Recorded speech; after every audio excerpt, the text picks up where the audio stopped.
एक अंधा सारे अंधों को लीड कर रहा है। ये आज की लीडरशिप है। कुछ भी अच्छा होगा तो क्रेडिट मेरा, कुछ भी गलती होगी तो ब्लेम तेरा। बहुत कम लोग मिलेंगे आपको जो छाती ठोक के बोलेंगे हम मेरी गलती थी, आइंदा से नहीं करूंगा। क्या आपकी सेवा करने की इच्छा है या सेवा करवाने की इच्छा है? क्या आपकी तारीफ करने की इच्छा है, तारीफ करवाने की इच्छा है? Adding 2 cents to every conversation. कुछ भी कॉन्वर्सेशन हो रही हो, उनको एक लाइन जरूर ऐड करनी है, उसकी वैल्यू है या नहीं है।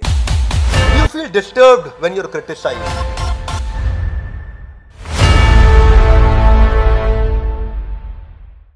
ग्रंथराज श्रीमद् भगवद गीता की। भगवद गीता पहला अध्याय 7वां श्लोक। अस्माकं तु विशिष्टाये तानि बोधा द्विजोत्तमा नायका मम सैन्यस्य संज्ञार्थं तान् ब्रवीमिते। हे ब्राह्मण श्रेष्ठ, आपकी सूचना के लिए मैं अपनी सेना के उन नायकों के विषय में बताना चाहूंगा जो मेरी सेना को संचालित करने में विशेष रूप से निपुण है। ओ बेस्ट ऑफ ब्राह्मण, फॉर योर इंफॉर्मेशन। दुर्योधन बोल रहे हैं। ये कौन बोल रहे हैं? ओ ब्राह्मण, for best of your information. पहले बोल रहे हैं द्विजोत्तमा। द्विज मतलब ब्राह्मण, उत्तम मतलब सारे ब्राह्मणों में जो उत्तम है। किसको बोल रहे हैं ये? द्रोणाचार्य को। उनके गुरु हैं, उनके मेंटर हैं, और उनको क्या बोल रहे हैं? द्विजोत्तमा। तुम द्विज में उत्तम हो। द्विज मतलब ब्राह्मण, तुम ब्राह्मणों में उत्तम, तो द्रोणाचार्य। लेकिन फिर भी बात किसकी सुनो? दुर्योधन की। मेरी बात सुनो, मैं दुर्योधन हूं, मुझे हल्के में ले रहे हो क्या? मेरी बात को सुनो, मैं क्या कह रहा हूं। नायकामम, ऐसे ऐसे नायक है मेरे पास। सैन्यस्य, ऐसे ऐसे सैनिक है मेरे पास। संज्ञार्थम, इसका संज्ञान ले लो। संज्ञार्थम, इसका संज्ञान ले लो। Take note of this please. किसको बोल रहे हैं? द्रोणाचार्य को। तो दुर्योधन का जो मेंटालिटी है, वो सबसे बुद्धिमान व्यक्ति को भी बोलेंगे रुक के मेरी बात सुनो, मैं तुमसे ज्यादा बुद्धिमान हूं। क्या कहना चाहते हैं ये? कि ब्रवीमिते, मैं बोल रहा हूं इस समय। ध्यान दीजिए द्रोणाचार्य कि जो मेरी टीम है वो बड़ी पावरफुल है, और आपको बताना चाहता हूं आज अपनी टीम के बारे में। युद्ध का माहौल चल रहा है, यहां शंख बज रहे हैं, और दुर्योधन जो लगा पड़ा है वो लगा पड़ा है कि मैं अपनी तारीफ कर लूं थोड़ी सी पहले। और ओवर कॉन्फिडेंट, एक बिलीफ है दुर्योधन में कि I have always been succeeded. एक स्ट्रॉन्ग डिजायर है हर चीज का क्रेडिट लेने का। तो भगवत गीता के माध्यम से, इन कैरेक्टर्स के माध्यम से हम अपने भी लाइफ के कैरेक्टर्स को समझ सकते हैं कि मेरे लाइफ में क्या कैरेक्टर। एक्सट्रीमली कंट्रोलिंग और डोमिनेटिंग नेचर है दुर्योधन का। दुर्योधन को जब द्विजोत्तम से बात कर रहे हैं, ब्राह्मण से बात कर रहे हैं, गुरु से बात कर रहे हैं, तो सबमिशन होना चाहिए, सरेंडर होना चाहिए, शरणागति होनी चाहिए। पर उनकी लैंग्वेज क्या है? अभी जरा मेरी सुनो, मैं बता रहा हूं। युद्ध से पहले unwilling to listen to others, non flexible in nature, और कंट्रोलिंग नेचर सैक्रोसैंक्ट है दुर्योधन के लिए। अगर कंट्रोल किसी आदमी के हाथ से, दुर्योधन जैसे आदमी के हाथ से छीन लिया जाए, तो उसको लगता है मैं अपाहिज हो गया, मैं समाप्त हो गया, मैं जैसे किसी व्यक्ति, बच्चे के माता पिता चले जाए ना, तो वैसा दुर्योधन जैसा व्यक्ति महसूस करता है कि अगर मेरे हाथ से पावर चली जाए। So his every communication and every style of communication is that I am in power and please listen to me. Thinking that I can never be wrong, मुझसे गलती नहीं हो सकती है। अहंकार विमूढ़ आत्मा कर्ता हम्मति मन्यते। So these are those people जो अपने मटेरियल पोजेशंस के बारे में ब्रैग करेंगे, बताएंगे। आपने कई लोग देखे हैं ना अपनी गाड़ी के साथ फोटो खिंचाते हुए, अपनी गाड़ी के साथ ऐसा हाथ पे रख के फोटो खिंचाना, अपना ब्रांड दिखाना, घड़ी मोबाइल दिखाना, ये सब दिखाना। तो lot of people like that. आप देखते हैं, मिलते हैं उनसे। मेरे से कई बार पूछते हैं बिंद्रा जी आपके पास कौन सी गाड़ी है? तो मैं तो बोलता हूं मैं और मेरे डायरेक्टर संजय सर, हम दोनों ओला कैब पे घूमते हैं। हमारे पास गाड़ी है ही नहीं भैया, हम बिना गाड़ी के ही घूम रहे हैं। It is Duryodhana mentality to actually talk about your possessions. Duryodhana mentality क्या? Having an opinion on every topic. कोई भी बात हो रही हो मैं पहले बोलूंगा, कोई भी सब्जेक्ट हो रहा हो पहले मैं बोलूंगा। तो कुछ ज्ञानी मिलेंगे आपको हमेशा। ये एक मानसिकता मिलती है आपको। आप कोई भी सब्जेक्ट छेड़ोगे उनको उस पर कुछ लोग इसलिए कहते हैं क्योंकि उनके पास कुछ कहने के लिए है, कुछ लोग इसलिए कहते हैं क्योंकि उन्हें बस कुछ कहना है। तो दुर्योधन की मानसिकता ऐसी है। Finding an opportunity every time to tell how smart I am. Hey come on, how smart I am. ये दुर्योधन का श्लोक थे। ये दुर्योधन बात कर रहे हैं। अगले श्लोक पे चलते हैं। 8वां श्लोक इसके जैसा है, तो मैं 3 श्लोक एक साथ ले रहा हूं आज के हमारे इस वीडियो में। भवान भीष्मश्च कर्णश्च कृपश्च समतिंजय अश्वत्थामा विकर्णश्च सौमदत्तिस्तथैव च। रुके नहीं दुर्योधन यहां, अब टीम का डिस्क्रिप्शन भी देने लगे कि आप भी है मेरे साथ द्रोणाचार्य। सबसे बड़ी बात है भीष्म पितामह मेरे साथ है, कर्णश्च कृपश्च मेरे साथ कर्ण भी है, कृपाचार्य भी है। समतिंजय मतलब ये सब के सब जीतते रहे आज तक हमेशा, they have always been winning. Ashwatthama विकर्णश्च सौमदत्ति, मेरे क्या टीम है मेरी भाई। There are personalities like yourself, Bhishma Pitamah, Karna, Kripacharya, Ashwatthama, Vikarna, son of Somadatta Bhurishrava, who is always victorious in battle. समतिंजय, ये हमेशा जीतते हैं भाई, ये कम ऑन, ये हमेशा जीतते हैं। पहले ही बताने जा रहा हूं, दुर्योधन नाम है मेरा, मैं जीतने वाला हूं इस युद्ध को, क्योंकि हमारी टीम ऐसी, हम हमेशा ही जीतते हैं। That is the mentality. और बता किसको रहे हैं? गुरु को बताते हैं कि गुरु से पूछते हैं? पूछते हैं। ये मेंटालिटी का फर्क है दुर्योधन की। ये गुरु को गाइड करेंगे, ये गुरु को गाइड करेंगे, गुरु को डायरेक्शन देंगे। मेरे तुम गुरु होगे तो बात मेरी सुनोगे। तो टीम आपकी जीती है, हम मान गए। इसको बोलते हैं रीसेंसी बायस। क्या बोलते हैं? रिसेंटली आप जीते तो इसका मतलब फ्रीक्वेंटली आप जीतेंगे नहीं। इसका मतलब है सर्वाइवरशिप बायस। आप 2 बार 4 बार सर्वाइव कर गए, मतलब क्या आप हर बार सर्वाइव कर जाएंगे? नहीं। इसको बोलते हैं रीसेंट इवेंट ट्रैप। रीसेंट एक इवेंट हुआ जिसमें आप जीते, आप उस ट्रैप में फंस गए, आपको लगा मैं हर बार जीतूंगा। इसको बोलते हैं विनिंग टू मच ट्रैप। ये ट्रैप है। जब आदमी 4 बार 8 बार जीतने लगता है तो उसको लगता है मैं हमेशा जीतूंगा। और कितने ऐसे एग्जाम्पल्स हैं देश दुनिया में। हाँ, पिछले चैप्टर में हमने आपको पहले अध्याय के पहले श्लोक में बताया था किसके बारे में? धृतराष्ट्र के बारे में बताया। क्या बोले धृतराष्ट्र के बारे में? क्या बताया वहां पे? हमने एनरॉन की कहानी सुनाई थी कि एनरॉन का एनरॉन हो गया। एनरॉन क्या था? एनरॉन $100 बिलियन की कंपनी 2001 अप्रैल के अंदर, और 2002 मार्च में 11वें महीने के अंदर 8 लाख करोड़ की कंपनी जीरो पे आ गई थी। अनडिफीटेबल एनरॉन खत्म हुआ था, जीरो पे आया था 8 लाख करोड़ से। तो कहावत बन गई कि तेरा एनरॉन हो गया। ये कहावत हो गई है। आज कोई अगर बड़ा आदमी जब हारता है तो उसको बोलते हैं इसका एनरॉन हो गया। क्या हो गया इसका? इसका एनरॉन हो गया। दुर्योधन को मालूम था कि एस्ट्रोलॉजर आकर के मेरे पिता को बता के जा चुके कि तुम्हारी 100 के 100 पुत्र मारे जाएंगे। पर यहां प्रॉब्लम क्या है? पोलराइड। ये भी फिल्म कैमरा में आया था 1937 से 2001 तक। पोलराइड बहुत पावरफुल ऑर्गेनाइजेशन थी। ये इंस्टेंट फिल्म और कैमरास के अंदर दे वर लेजेंडरी ऑर्गेनाइजेशन, लेकिन वो एंटीसिपेट ही नहीं कर पाए इंपैक्ट डिजिटल कैमरा का क्या होने वाला है। और सक्सेस ट्रैप बोलते हैं इसको, परपेचुअल विनर बायस। परपेचुअल विनर थे ये पोलराइड। और ये नई टेरिटरी को एक्सप्लोर नहीं कर पाए। 2001 में बैंकरप्ट हो गए। क्यों बैंकरप्ट हो गए? Winning too much trap. जीत रहे थे बहुत। कोडैक और लंबा समय 1989 से 2011 कोडैक, मैंने केस स्टडी दिया था कोडैक पे, आप सबने देखा होगा।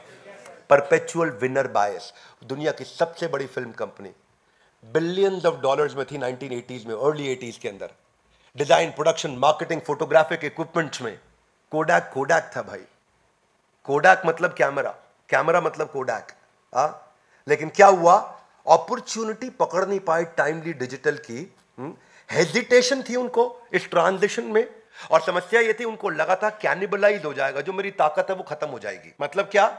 कि भाई मैंने इतना पैसा लगा दिया, इतना पैसा लगा दिया फिल्म कैमरा में, अब अगर मैं डिजिटल में घुस जाऊंगा तो ये पैसा बेकार हो जाएगा, जो मेरी रीसेंट इन्वेस्टमेंट थी सब खत्म हो जाएगी। इस घबराहट के मारे वो इधर आया नहीं और सोचा कि मैं आंख बंद कर लूंगा तो सबकी आंख बंद हो जाएगी। कबूतर ऐसा करता है ना, मैं आंख बंद करता तो उसको लगता खतरा चला गया। ऐसे ही कोडैक ने किया, आंख बंद किया, खतरा चला गया। कारपेट के नीचे syndrome, that we discussed about Dhritarashtra last time. Imagine कैसे लोग गलती करते हैं बड़ी। परपेचुअल विनर बायस का एक और एग्जांपल है जेरोक्स। जेरोक्स अपने समय से बहुत आगे चल रहा था, बहुत आगे चल रहा था। पहला पीसी दुनिया का जेरोक्स लेकर के आया था, आपको अगर नई जानकारी हो तो, वे अहेड ऑफ टाइम। पर मैनेजमेंट को लगा डिजिटल एक्सपेंसिव होगा, हम जेरोक्स बना चुके हैं, फोटोकॉपियर चल रहा है, फोटोकॉपियर ही चलेगा। और वही मिस करते चले गए मैनेजमेंट। जेरोक्स ये समझ नहीं पाया कि मैं जेरोक्स को ना सेम टेक्नोलॉजी जो बना चुका था उससे कमाई हो रही थी। मोटे नोट आ रहे थे, they were making lot of money, and when they were making lot of money, इसको बोलते हैं परपेचुअल विनर बायस। तो वो चाहते थे इसी टेक्नोलॉजी पे पैसा बनाता रहूं, इसी टेक्नोलॉजी पे पैसा बनाता रहूं, इस टेक्नोलॉजी पे बन रहा है, जब बन रहा है तो बनाते रहो। और जब बन रहा था, बना रहे थे, तो वर्ल्ड विंड में फंसे थे और बाजू में नई टेक्नोलॉजीज बिल्ड हो रही थी। दुर्योधन ऐसे ही समझ ही नहीं पाए कि क्या नए अलायंसेस के साथ पांडव लोग आए हैं, क्या नई तैयारी के साथ पांडव लोग आए हैं। Duryodhan was playing his favourite, I am playing my favourite card. Duryodhan अपनी सेल्फ ग्लोरिफिकेशन में बिजी थे। वो अपने इस एरोगेंस ने उनकी लाइफ को रियून कर दिया। दुर्योधन की एक डीप रूटेड गॉडली कॉम्प्लेक्स उसके अंदर आ चुका था। एक बिलीफ था जो कि ड्रामेटिकली उसको महसूस कराता था, ओवर कॉन्फिडेंट फील कराता था। वो कांस्टेंट कंपैरिजन करता था बिना किसी कारण के आजू बाजू के लोगों के साथ कि मैं दुर्योधन हूं। अगला श्लोक, अन्य च बहवः शूरा मदर्थे त्यक्त्वा जीविता नाना शस्त्र प्रहरणा सर्वे युद्ध विशारदा। क्या कहते हैं? Also there are many heroic warriors. इन सब के अलावा और भी हैं। यहां रुके नहीं, पहले तो लिस्ट गिनाई भाई कौन कौन है अपनी टीम में, पर उसके बाद कह रहे इतना ही नहीं, अभी और भी हैं। हल्के में ले रहे हो मुझको। और ये लोग तो भाई के लिए जान दे देंगे। क्या कर देंगे? शूर, मतलब ऐसे शूरवीर है हमारे साथ में। मत अर्थे, हाथ आगे लाइए, मत अर्थे, मेरे अर्थ के लिए, यानी कि मेरे लिए, मेरे लिए। मत अर्थे त्यक्त्वा जीविता, अपना जीवन त्यक्त्वा त्याग देंगे।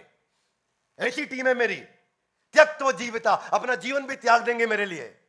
हाँ, नाना शस्त्र प्रहारना, ऐसे ऐसे नाना प्रकार के शस्त्र लेके आए हैं। कितना विविड डिस्क्रिप्शन है अपनी तारीफ में। यह भगवद गीता की शुरुआत है। इमेजिन, इससे सीखने को मिलता है कि हमें क्या नहीं करना है जीवन में और क्या करना है। Are you with me? Yes no? नाना शस्त्र प्रहारना, ऐसे ऐसे शस्त्र लेके आए हैं। सर्वे युद्ध विशारदा, अरे किसी भी प्रकार के युद्ध में लड़वा लो, ऐसे ट्रेंड है, गेम ओवर कर देंगे सामने वाले का। मतलब जो है, मैं इंक्रोचमेंट करूंगा पांडवों की जमीन पे, सारी पांडवों की जमीन हथिया लूंगा इस सोसाइटी के अंदर। दिस इज द मेंटालिटी कि बोल रहे मेरी टीम को चेक करो, मेरे भाई के लिए जान देने को तैयार। दिस इज भाई के लिए जान देने को तैयार है। क्यों बोल रहा हूं मैं ये इसलिए कि रिलेट कर सके आदमी कि क्या मेंटालिटी के साथ आज का यूथ जी रहा है, किस मेंटालिटी के साथ आज का यूथ अपनी जिंदगी को बिता रहा है। There are many heroic warriors who are prepared to lay down their life for my sake. They are skilled in the art of warfare and equipped with various kinds of weapons. नाना शस्त्र प्रहारना त्यक्त्वा जीविता। Language देखो, language. Ego led to the downfall of Duryodhan. Famous saying है, pride comes before the fall. Famous saying. Characteristic क्या है? Godly complex का over inflated view of my own self. सा फूला हुआ व्यक्ति है। Exaggerated sense of self worth. ये जो सेल्फ ग्लोरिफिकेशन था उसका, उसके कारण ये लोग कैसे कॉन्वर्सेशन को शुरू करते हैं। ये हर कॉन्वर्सेशन को शुरू करते हैं, सामने वाला कुछ भी बोले ये नो से शुरू करते हैं, या अगर उसकी बात को हाँ भी बोले तो बट से शुरू करते हैं। लेकिन, क्योंकि उसको कुछ बताना है। नहीं, ऐसा नहीं, मैं बताऊंगा। तुमने जो बोला ठीक है, लेकिन ऐसा है। they will refuse to change, they will refuse to adapt, they'll refuse to। ये वो एक्ट है, ये वो ऐसा बिहेव करेंगे कि सामने वाले उनसे डरे, रिस्पेक्ट नहीं करें, डरें। ये डर का माहौल बनाना चाहते हैं। हाँ, इनका जो लैक ऑफ एम्पैथी है और दूसरे के प्रति कंपैशन को मिस होना है, इसमें क्या करेंगे? कुछ भी अच्छा होगा तो क्रेडिट मेरा, कुछ भी गलती होगी तो ब्लेम तेरा। Are you with me? कुछ भी अच्छा होगा तो क्रेडिट मेरा, कुछ भी गलती होगी तो ब्लेम तेरा। ये लोग कभी भी कंस्ट्रक्टिवली फीडबैक को ले नहीं पाते। अब क्योंकि फीडबैक नहीं लेते तो इंप्रूव नहीं होते। वही मैंने ऑर्गेनाइजेशंस के नाम बताया आपको, पोलराइड का नाम बताया आपको, कोडैक। दीज आर दो ऑर्गेनाइजेशन जिन्होंने कंस्ट्रक्टिवली फीडबैक लिया ही नहीं, and because of which not admitting your own mistake. और जब आप अपनी गलती को मानते नहीं, अपनी मिस्टेक्स को मानते नहीं, 88% ऑफ फॉर्च्यून 500 कंपनीज जो 1950s में आई थी वो खत्म होकर जा चुकी हैं। यानी कि 1950s में जो दुनिया की 500 सबसे बड़ी कंपनी थी, उनमें से 90% कंपनी आज है ही नहीं, और अगर है भी तो मिट्टी धूल चाट रही हैं। क्या मेरी बात समझ आ रही है? समय के साथ कैसे समाप्त, कैसे बदलते चले गए ऑर्गेनाइजेशन। ये एक किताब है ईगोनॉमिक्स। ईगोनॉमिक्स कहती है कि प्रॉफिट एंड लॉस अकाउंट के अंदर एक इनविजिबल लाइन होती है ईगो की, वो आपके लॉस को लगातार बढ़ाती है कंटिन्यूअसली। तो कई लोग दुर्योधन सिंड्रोम से सफर कर रहे हैं, प्रभावित है। ये हमेशा अपने आप को बेहतर समझते हैं और स्पॉटलाइट में रखना चाहते हैं, हमेशा चाहते हैं स्पॉटलाइट में कि सब मेरे आसपास ही हो, जो भी हो मैं बीच में रहना चाहिए। इसलिए आपने देखा है कुछ लड़के होते हैं, मतलब इतने दूसरों का मजाक उड़ाने में, हंसने में, उनको स्पॉटलाइट रहने में आनंद आता है। देखा आपने? ग्रुप में खड़े होंगे तो ऐसे खिल्ली उड़ाएंगे बाजू वाले का ताकि मैं स्पॉटलाइट में रह सकूं। Adding 2 cents to every conversation. कुछ भी कॉन्वर्सेशन हो रही हो, उनको एक लाइन जरूर ऐड करनी है, उसकी वैल्यू है या नहीं है। हर कॉन्वर्सेशन को मुझे कंट्रोल करना है, हर कॉन्वर्सेशन में मुझे रहना है। मैं रेस्टलेस हो जाता हूं अगर मैं डोमिनेट नहीं करूं, मेरे पास पावर नहीं हो तो मैं रेस्टलेस हो जाऊंगा। ये जो टेंशन होती है ना कि मेरे से कोई आर्ग्यू नहीं कर सकता, nobody can argue with me. Do you feel disturbed when you are criticised और when you are giving feedback? जब आपको फीडबैक दिया जा रहा है अगर डिस्टर्बेंस हो रही है, ये दुर्योधन सिंड्रोम। तो ये दुर्योधन सिंड्रोम भगवद गीता कितना सुंदर सिखाती है। इतना अच्छा प्यारा ग्रंथ है ये, इतना प्यारा ग्रंथ है, मुझे इससे इतना प्रेम है। इसलिए मैं हमेशा हर साल कोशिश करता हूँ 20, 30, 40, 50 हज़ार, 1 लाख भगवद गीता लेके फ्री गिफ्ट करता हूँ लोगों को, ताकि वो पढ़ें, अपने जीवन को सुधारें। और मैं जीवन भर ये करना चाहता हूँ। ये मेंटालिटी महसूस करिए कि मेरे को वहां जाना पसंद है जहां मेरी तारीफ होती हो, मुझे वहां जाना पसंद नहीं जहां मेरी बुराई होती हो। तो मैं मोटिवेशनल कोट भी स्टेटस पे व्हाट्सएप के वैसे ही डालता हूं। वो जो दर्द होते हैं ना, मोटिवेशनल कोट्स जो डालता है आदमी व्हाट्सएप के स्टेटस पे दिखाने के लिए, ये देख ले जिसको दिखाना है, किसी को दिखाने के लिए डालता आदमी।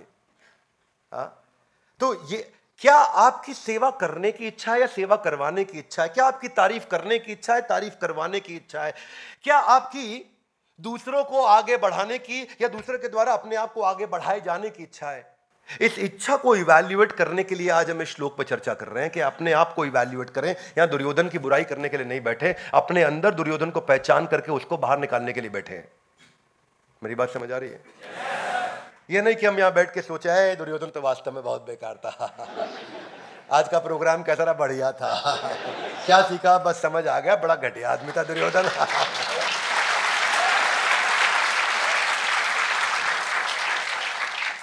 क्या आप कॉन्वर्सेशन को विदाउट इनविटेशन सामने वाले को ऑफरिंग करेक्शन से शुरू करते हैं? आपको इनवाइट किया है करेक्शन के लिए? नहीं किया, लेकिन मैं दूंगा करेक्शन, है ना? Correction without connection will end up losing relation. You will end up losing relation. जब आपका कनेक्शन ही नहीं है, जब आपको इनविटेशन ही नहीं है, तो आप करेक्शन क्यों दे रहे हैं? अपनी मिस्टेक को साइडलाइन करने की इच्छा और ये एक्सक्यूज दे देना कि मैं इसलिए फेल हुआ, ये मेरी गलती नहीं थी। ये मेरी गलती नहीं थी। बहुत कम लोग मिलेंगे आपको जो छाती ठोक के बोलेंगे हम मेरी गलती थी, आइंदा से नहीं करूंगा, ये मेरी गलती थी, दोबारा नहीं करूंगा, हाँ मेरी गलती थी, अब नहीं होएगा। It is okay to make mistake, it is okay to make few more mistakes, but it is not okay to keep repeating the same mistake. Are you with me? Yes. हादा के लिए गलती करने में दिक्कत नहीं है, गलती दोबारा करने में दिक्कत नहीं है, पर उसी गलती को दोहराते रहने में दिक्कत है। सेम गलती नहीं करनी। हादा के लिए फिर क्या करना है? नई गलती करो, फ्रेश गलती करो और फिर उसको रिपीट मत करो। हो गया गेम चेंज। बस इस जिंदगी में आप ज्यादा गलतियां कर नहीं पाओगे, नई नई गलती कर करके भी। शर्त यह है कि पुरानी वाली दोहरानी नहीं है। शर्त क्या है? पुरानी वाली दोहरानी नहीं है। तो आज अगर हम इसी को बस समझ लें कि क्या दुर्योधन मेंटालिटी है और कैसे हम इससे बाहर आ सकें, कैसे हम इसको ये ना सोचे त्यक्त्व जीविता, ये सब मेरे लिए जिंदगी त्यागने के लिए आए हैं, ये सब मेरे लिए मरने को तैयार है, तो तू क्यों मरवा रहा है उनको? अंधा यथा अंधा उपनीय माना। एक अंधा सारे अंधों को लीड कर रहा है। ये आज की लीडरशिप है। क्या मेरी बात समझ आ रही है? नाना शस्त्र प्रहारना, ऐसे ऐसे शस्त्र लेके आए हैं। सर्वे युद्ध विशारद, सारे युद्ध को जीतते आए। अरे इतने एक्सपर्ट लोग, बस इसीलिए गेम ओवर हुआ दुर्योधन का। धन्यवाद। ग्रंथराज श्रीमद् भगवद गीता की। तो ये था आज का हमारा वीडियो जिसमें हमने आपको भगवत गीता के कुछ इंपॉर्टेंट लेसन्स दिए। मैं चाहूंगा इस वीडियो को क्या किया जाए, शेयर किया जाए, लोगों तक पहुंचाएं ताकि वो भी इंस्पायर्ड हो सकें और भगवत गीता के इस मैसेज को अपने जीवन में उतार सकें। हमारे साथ जुड़े रहने के लिए, इस वीडियो को पूरा ध्यानपूर्वक आके अटेंड करने के लिए आप सबका हृदय की गहराई से प्रेम पूर्वक बहुत बहुत